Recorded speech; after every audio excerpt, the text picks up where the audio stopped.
في نوعين مود مزيك، نوع اسمه استكاتو ونوع اسمه ليجاتو. الاستكاتو ده والليجاتو دول نوعين في المزيكا بيستخدموهم الميوزيشن في اوقات مختلفه. فانا هقول لكم اغنيه توينكل توينكل ليتل ستار بالتو مود. الاستكاتو بيقول ايه؟ تا تا تا تا تا تا تا، ده استكاتو. ليجاتو تيرا را را را را را، كده احلى.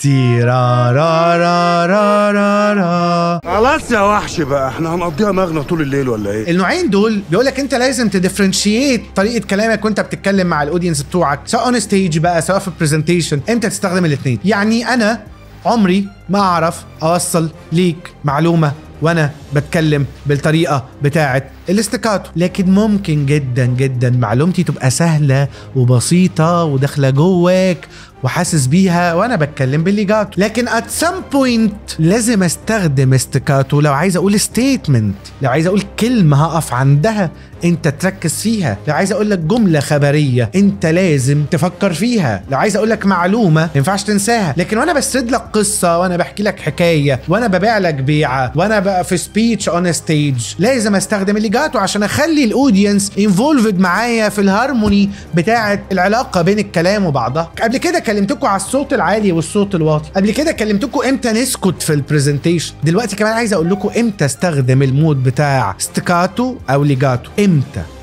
اقطع كلمات عشان اقول لك ستيتمنت، وامتى لازم اتكلم كده، وامتى لازم احكي لك الحكايه من غير فقف فيها، وامتى لازم اسكت، وامتى لازم اعلي صوتي واقول لك خليك مركز معايا، وامتى لازم اكون صوتي جدا جدا جدا وبكلمك كلام من اخ لاخوه. دي كلها اتيتيودز في الكلام. ممكن اقولها تاني عشان حاسس ان انا عندي نبره صوت حلوه.